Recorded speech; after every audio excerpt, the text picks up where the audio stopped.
ओम शांति। अॼु जी मूल्य तारीख़ आहे 7/9/2022। अॼु मिठा मिठा बाप दादा चवनि था, मीठे मीठे ॿार बाप जी शिक्षाउनि खे धारण कर, तव्हांखे गुणवान फूल ठहिणो आहे। तव्हांखे ज्ञान जी रोशनी मिली आहे, हिन करे तव्हांखे सदा हर्षित रहणो आहे। प्रश्न आहे, तव्हां ॿारनि खे कहिड़ी गुह्य रमणी ॻाल्हियूं तव्हां ॿारनि जी कहिड़ी गुह्य रमणी ॻाल्हियूं आहिनि जो मनुष्य ॿुधी करे मूंझंदा आहिनि? उत्तर आहे, तव्हां चईंदा असां ब्रह्मण कुलभूषण स्वदर्शन चक्रधारी आहियूं, असां ज्ञान जो शंख ध्वनि करण वारा आहियूं, असां त्रिनेत्री आहियूं, त्रिकालदर्शी आहियूं। इहे देवताउनि खे जो अलंकार ॾींदा आहिनि उहे असांजा आहिनि। इहे ॻाल्हियूं ॿुधी करे मनुष्य मूंझंदो आहे। ॿियो आहे, तव्हां चईंदा आहियो बाप मुख सां जो नॉलेज ॾींदो आहे उहो शंख ध्वनि आहे। इन सां असां मनुष्य खां देवता था ठहूं। इनखे ई मुरली चइबो आहे, काठ जी मुरली न। इहे बि ॾाढी गुह्य रमणी ॻाल्हियूं आहिनि जेके सम्झण में मनुष्यनि खे मुश्किल लॻंदो आहे। गीता आहे, इहे ई बहार आहे। ओम शांति।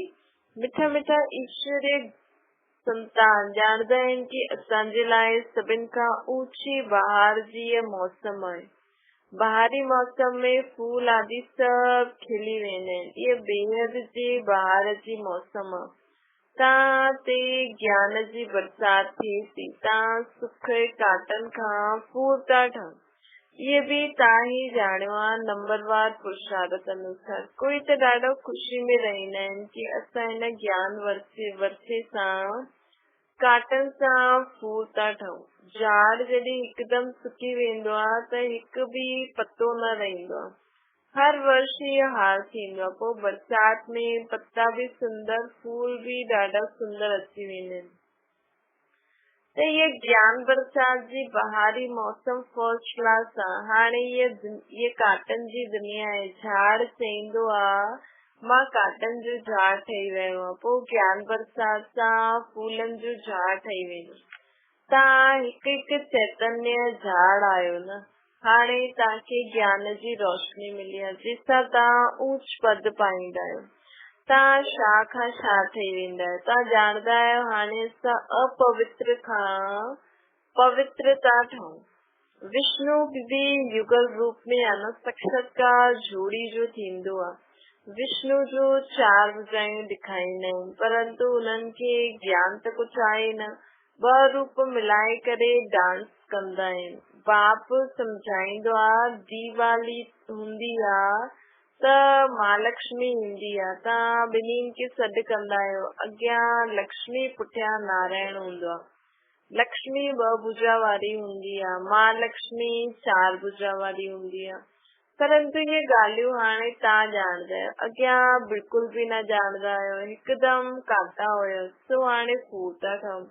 ग्रंथ में भी चईंदा आहिनि न, मनुष्य खां देवता किए। देवता हूंदा आहिनि सत्य में, उहे दैवी गुण वारा मनुष्य आहिनि। हिन समय मनुष्यनि में आसुरी गुण अची आहिनि। तव्हां आहियो ईश्वर गुण वारा। ईश्वर भी असांखे गुणवान थो ठाहे। बाबा जी शिक्षा सां सर्वगुण संपन्न ठाहींदा आहियूं। भारत जी महिमा आहे, अर्थात भारत में रहण वारनि जी ॾाढी महिमा ॻाईंदा आहिनि। परंतु उन्हनि खे पतो न आहे कि उन्हनि खे अहिड़ो ठाहिण वारो केरु। वॾा वॾा मंदिर ठाहींदा आहिनि, परंतु उन्हनि जे ऑक्यूपेशन जो कंहिंखे बि पतो न आहे। तव्हांखे त ॾाढी रोशनी मिली आहे, तव्हांखे ॾाढो हर्षित रहणो। हुते बि 21 जन्मनि जे लाइ हर्षित रहंदा। तव्हां ॼाणंदा आहियो त 21 जन्मनि जो पद वठण लाइ पढ़ाई पढ़ूं था। कमाई नॉलेज सां थींदी आहे न। गॉड फादरली स्टूडेंट लाइफ आहे न असांजी। गॉड फादरली स्टूडेंट लाइफ, परमात्मा असांजो टीचर थी असांखे पढ़ाए थो। उहो ई असांजो बाप बि आहे। सूर्यवंशी घराने जा मालिक ठाहींदासीं, गोया स्वर्ग जा मालिक ठाहींदासीं। पावन दुनिया में भी सभु हिकु जहिड़ो पद त न वठी सघंदा। सिर्फ़ु हिकु लक्ष्मी नारायण त राज्य में राज्य न कंदा न। इहो बि कंहिंखे पतो न आहे। सिर्फ़ु डिनाइस्टी हूंदी ऐं राजा ई बि हूंदी।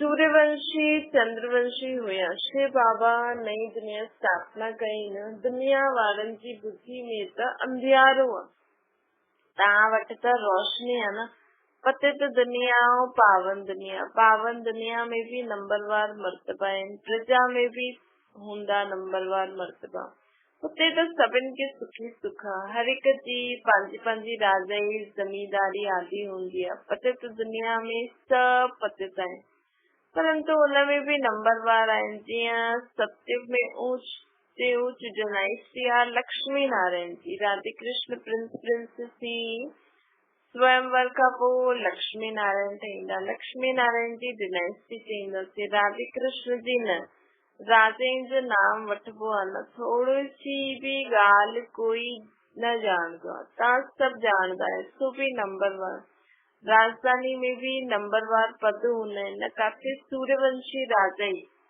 काथे प्रजा में भी चंडाल आदि वञी करे ठहींदा आहिनि पतित दुनिया में भी नंबरवार हूंदा आहिनि हाणे बाप तव्हांखे करम अकरम विकरम जी गति था सम्झाइनि बाप चवनि था ॿार श्रीमत ते हलो ॾाढा ॿार आहिनि जंहिंखे बाबा खे कॾहिं ॾिठो बि न आहे बाबा भी उन्हनि खे न ॾिठो आपस में ॾाढी सुठी सर्विस कंदा रहंदा आहिनि बाप जो परिचय ॾींदा रहंदा आहिनि सिवाय ब्रह्मणी मुक़रर किए बिना भी सेंटर हलाईंदा आहिनि सम्मुख मिलिया भी न आहिनि पोइ भी सर्विस करे आप समान ठाहींदा आहिनि सम्मुख रहण वारा एतिरी सर्विस न कंदा आहिनि रूहानी यात्रा सिखलाइणो आहे न तव्हां आहियो रूहानी पंडा तव्हां भी रास्तो ॿुधाईंदा आहियो आत्मायूं बाप खे यादि कंदियूं चईंदियूं भी आहिनि आथींदा भी आहियूं आत्मा परमात्मा अलॻि रही बहुकाल वो भी हिसाब आहे न बहुत काल सिद्ध करे ॿुधाईंदा आहिनि तव्हां ई सभिनि खां जास्ती बहुकाल खां बिछड़िया आहियो सूर्यवंशी चंद्रवंशी घराने जी आत्मायूं हुयो वो पुनर्जन्म वठी चक्कर में आया 84 जन्म लॻिया सो भी सभिनि जे खे 84 जन्म न लॻिया हिन ज्ञान जी रिंचुनि में तव्हां ॿार ॾाढा रहंदा इहे तव्हांजी स्टूडेंट लाइफ आहे कोई गृहस्थ व्यवहार संभालंदी हुई भी ॿियो कोर्स ठाहींदा आहिनि हिते त सिर्फ़ पवित्रता जी ॻाल्हि आहे बाप ऐं वर्षे खे यादि करणो ऐं पढ़णो आहे पवित्र जरूर ठहणो चईंदा भी आहिनि शेरनी जो दूध सोने जे बर्तन में ठहंदो चईंदा आहिनि शेरनी जो दूध हाणे शिव बाबा जो ज्ञान जो ये जेको खजानो आहे ये असांजी बुद्धि में कॾहिं वेंदो जॾहिं असांजी बुद्धि पारस थींदी वेंदी जॾहिं असांजी बुद्धि सोने जो बर्तन थींदी वेंदी तॾहिं बाबा जो ज्ञान असांजी बुद्धि में ठहरे सघंदो आहे बाप ही चईंदो आहे पवित्रता बग़ैर धारणा न थी सघंदी आहे बुद्धि कॾहिं शुद्ध थींदी जॾहिं असां पवित्र रहंदासीं इन करे बाबा चईंदा आहिनि हिन काम मां शत्रु खे जीतो तव्हां पवित्र ठहो मुंहिंजे खे पहचानो तॾहिं त बुद्धि जो तालो खोलंदो न जॾहिं तव्हां पवित्र ब्राह्मण कुलभूषण ठहींदव तॾहिं धारणा थी तॾहिं त बाबा पहिरियों पवित्रता जी प्रतिज्ञा कराईंदो न जीअं जीअं असां प्रतिज्ञा कंदा आहियूं न उन हिसाब सां हलंदा रहंदा आहियूं खान पान जी संग जी सोच बोल कर्म विकार तीअं तीअं असांजी बुद्धि जो तालो खोलजंदो वेंदो असांखे बुद्धि में बाबा जी हर ॻाल्हि सम्झ में ईंदी हूंदी आहे हीअं लॻंदो आहे जीअं बाबा असां सां ॻाल्हाइनि था प्रैक्टिकल में असांखे डायरेक्शन था ॾियनि तव्हां ब्राह्मण कुलभूषण सुदर्शन चक्रधारी आहियो ॿियो कोई सम्झी न सघे मनुष्य सम्झंदा आहिनि कि स्वदर्शन चक्रधारी त देवता ई हूंदा इहे पोइ केरु निकिता आहिनि जो चईंदा आहिनि असां ब्राह्मण कुलभूषण स्वदर्शन चक्रधारी आहियूं इन ॻाल्हियुनि खे तव्हां ॿार सम्झंदा आहियो इहे ॾाढी गुह्य रमणी ॻाल्हियूं आहिनि नॉलेज जी शंख ध्वनि तव्हां कंदा आहियो देवता ई न कंदा आहिनि उहो त शिव बाबा जी शंख ध्वनि ॿुधी करे देवता ठहींदा आहिनि शिव बाबा त आहे नॉलेजफुल परंतु उन्हनि खे शंख कीअं ॾिनो अथनि नॉलेज त ज़रूर कंहिंजे मुख सां ॾींदा न शंख वॼाए करे नॉलेज थोरी ॾींदा उन्हनि इन ई जेके बाबा मुख सां उचारंदो आहे ज्ञान उनखे मुरली चईंदा आहिनि। बाक़ी कोई कांच जी मुरली न आहे, बरोबर ज्ञान जी मुरली वॼदी आहे। मनुष्य त सम्झंदा आहिनि ये पूजा भक्ति आदि परंपरा खां हले थो, परंतु परंपरा खां कोई चीज हली ही न सकती है। छोजी सत्य त्रेता में तो दुख जो नाम निशान ही न हुयो न, तो परंपरा मतलब सत्य खां हले। लेकिन बाबा चईंदा परंपरा खां कोई चीज न हले। चईंदा बि आहिनि ॾिसो देवी देवताउनि जी बि चीज जेकी हुयूं न, उहा द्वापर युग में जॾहिं वो वाम मार्ग में विया त भूकंप आयो त हेठि हली वई। मतलब उन्हनि जी बि यथार्थ चित्र चीजियूं असां वटि न आहिनि। चईंदा बि आहिनि ये रक्षाबंधन आदि परंपरा खां थो हले। अच्छा, परंपरा खां कॾहिं खां थो हले? ये त ॿुधायो छा परमात्मा पतित दुनिया रखी, तॾहिं हुनखे पतित पावन छो चईंदा आहिनि? अगरि हुन परंपरा मतलब सत्य खां हले थी त सत्य खां ई आत्मा ई पतित आहे, त उहो पतित पावन अची करे असांखे पावन न ठाहियो त पोइ छा करे? पढ़ाई जी ॻाल्हियूं रोज़ ॿुधी में अचणी खपनि। मुख खोलण जी प्रैक्टिस करणी आहे। तव्हां त ॾाढनि खे सम्झाए सघंदा आहियो। पंहिंजी उन्नति जे लाइ प्रबंध रचणो, जीअं बाबा सभिनि खे रास्तो ॿुधाईंदो आहे, असांखे बि ॿियनि खे रास्तो ॿुधाइणो आहे, तॾहिं त बाबा सां वरसो मिलंदो। बाक़ी जंपा मचाइण सां वरसो थोड़ी मिलंदो, वरसो न पाए सघंदो। बाप खे त ॾाढो रहम ईंदो आहे, केतिरा सम्झाईंदा आहिनि, परंतु तकदीर में न आहे। केतिरा रतन मिलंदा आहिनि, रतननि जो बि विस्तार ॾाढो आहे, रतननि में बि फर्क़ु ॾाढो हूंदो आहे। कोई जी क़ीमत लख रुपए हूंदी आहे, कोई जी पोइ ₹1 हूंदी आहे। इहे बि अविनाशी ज्ञान रतन की आहे, जो धारण करे पोइ ॿियनि खे कराइणो आहे, त केतिरो ऊच पद मिलंदो न असांखे। ॿारनि जी मुख सां सिधी रतन ई निकिरणा खपनि। बुद्धि सम्झदी आहे, परंतु मुख सां न ॻाल्हाए सघंदा आहिनि, त हुनजी वैल्यू छा थी? जो महिनत कंदा आहिनि, आप समान ठाहींदा आहिनि, त फल बि उन्हनि खे मिलंदो अथनि। इहे सर्विस करण ऐं सिखाइण वारो बि कम सर्विस आहे छा? ये सर्विस करण ऐं सिखलाइण बि कम सर्विस आहे छा? तव्हांजी बुद्धि में हाणे रोशनी मिली? सभिनि खां वॾो साहूकार खे जंहिं 10-12 नाम वतई, 10-12 नाम वठी वठंदा। दुनिया में अगर पुछो सभिनि खां साहूकार केरु, त 10-12 नाम खणंदा आहिनि, ये दुनिया में साहूकार आहे। तव्हां जानदा आहिनि ड्रामे में मुख्य केरु आहे? परम पिता परमात्मा, शिव क्रिएटर, डायरेक्टर, प्रिंसिपल आहे। ऊंच से ऊंच वो शिव बाबा, वो सूक्ष्म वतन में ब्रह्मा विष्णु शंकर, वो स्थूल वतन वासी लक्ष्मी नारायण। ये सब ॻाल्हियूं तव्हां हाणे जानदा आहियो।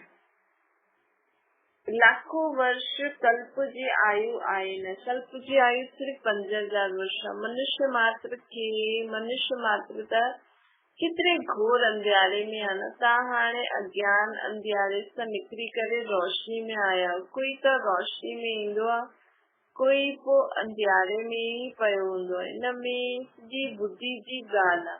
कोई त विशाल बुद्धि जे ठही करे झटि समझी वेंदा आहिनि। आत्मा त नंढो सो 4 मिसल आहे न, रुकटी जे विच में वॾी चीज त ठहरे न सघे। ज़रूर अहिड़ी चीज हूंदी जो इन अखियुनि सां बि ॾेखारे में न ॾे। वॾी चीज खे त ॾिसी सघंदा आहिनि। आत्मा त अति सूक्ष्म बिंदी मिसल आहे। इहे गुह्य ॻाल्हियूं आहिनि। शुरू में अखंड ज्योति तत्व चईंदा हुया। शुरू में 4 चइनि त समझी न सघनि। सॼी नॉलेज हिकु ॾींहं में थोरी ॾिबी आहे। दिन प्रतिदिन गुह्य ॻाल्हियूं बाप ॿुधाईंदा रहंदा आहिनि। ज्ञान सागर सां अथाह धन मिलंदो आहे। जेसिताईं जीअणो आहे तेसिताईं ज्ञान अमृत पीअणो। पाणी जी त ॻाल्हि न आहे, ज्ञान सागर सां ज्ञान गंगा में निकिरंदियूं। उहो त पाणी जी गंगा हूंदियूं। गंगा आदि आहे, अनादि आहे। ये स्नान आदि त हलंदो ई आयो आहे। तव्हां ॾिसंदा आहियो ॿार ध्यान में वेंदा हुया त गंगा यमुना में वञी करे रास विलास कंदा हुया। हिते त डपु लॻंदो आहे कि काथे डूबी न वञे। बाक़ी स्नान आदि तो सब करना ना, लेकिन हाणे उन्हनि महत्व अलॻि विझी छॾियो अथनि। ऐं हुते डप बि त आहे, भाव ॾाढो हूंदो आहे। ऐं हुते त सभु इन नदियुनि जे किनारनि ते वेही करे रास लीला कंदा हुया। हुते त डुबण जी ॻाल्हि न हूंदी आहे, कॾहिं एक्सीडेंट बि न थी सघंदो आहे। त इहे ई बहार आहे जॾहिं तव्हां कौड़ी सां हीरे जहिड़ा अथवा पतित खां पावन था ठहो। पावन दुनिया ठहींदी त ज़रूर पतित दुनिया जो विनाश थींदो न। महाभारत में सब पूरो ॾेखारियो न आहे। ॾेखारींदा आहिनि पांडव पहाड़ ते वञी करे गली आहे, साथ में कुत्तो बि खणी आहे। छा पांडव कुत्ते खे बि पालदा आहिनि छा? तव्हां त कुत्ता न पालदा आहियो न, कुत्ते जो नाम केतिरा रखंदा आहिनि। ॾाढा माण्हू कुत्ता पालदा आहिनि। हाणे बाप तव्हां ॿारनि खे सम्झाए थो कि ॿारनि खे ॾाढो हर्षित रहणो। तव्हां ते नित्य ज्ञान वर्षा थिए थी न। तव्हां ॼाणदा आहियो कि बाबा कीअं ईंदा आहिनि, ज्ञान वर्षा कंदा आहिनि, भारत में ई ईंदा आहिनि। इन करे भारत जी ॾाढी महिमा आहे। भारत अविनाशी खंड आहे। भारत ई अविनाशी बाप जो बर्थ प्लेस आहे। जो शिव बाबा सभिनि खे पावन ठाहिण वारो आहे, ॿियो कोई न ॼाणदा आहिनि। उहे त चई छॾंदा आहिनि परमात्मा नाम रूप खां न्यारो आहे, सर्वव्यापी आहे। केतिरी ॻाल्हियूं लिखी छॾियूं अथनि। बाप चए थो मां ईंदो आहियां, मूंखे ब्रह्मण जरूर रचना आहिनि। चईंदा आहिनि कि असां ब्रह्मा जी औलाद आहियूं, तॾहिं त ब्रह्मण कहलाईंदा। परंतु इहे ॻाल्हियूं भुलिजी विया आहिनि। शिव बाबा अची करे छा कई, कीअं ब्रह्मा मुख वंशावली ठाही, तव्हां सभु ॼाणदा आहिनि। शिव बाबा ईंदा आहिनि, उहे रचयिता आहे त जरूर नई सृष्टि रचदा न। कंहिंखे बि पतो न आहे, न ॼाणण जे कारण गारियूं ॾींदा रहंदा भगवान खे। इन करे बाप चईंदो आहे यदा यदा ही धर्मस्य। ये कंहिं चयो? श्री कृष्ण त चई न सघे। श्री कृष्ण जी आत्मा खे बि हाणे मालूम पियो कि मां 84 जन्म वठंदी आहियां। तव्हां त पहिरियों पास थी करे ट्रांसफर थींदा आहियो, उहे ई पहिरियों जन्म वठंदा आहिनि। तव्हांजी बुद्धि में केतिरी रोशनी आई आहे। बाबा घड़ी घड़ी असांखे बुद्धि में रोशनी यादि थो ॾियारे कि असांजी बुद्धि में रोशनी अर्थात ज्ञान समझ आई है न हर ॻाल्हि जी। ऑपरेशन कंदा आहिनि त हिकु अख कढी ॿी अख विझंदा आहिनि, जंहिंसां रोशनी अची वेंदी आहे। कोई त डिफेक्ट ई रही वेंदी आहे। तव्हां आत्माउनि जे ज्ञान चक्षु ख़तम थी विया आहिनि, इहे ॾियण लाइ बाबा आयो आहे। तव्हांजे ज्ञान चक्षु खुली विया आहिनि। टियों नेत्र ज्ञान जो आहे, जो हाणे टियों नेत्र पोइ देवताउनि खे ॾिनो अथनि।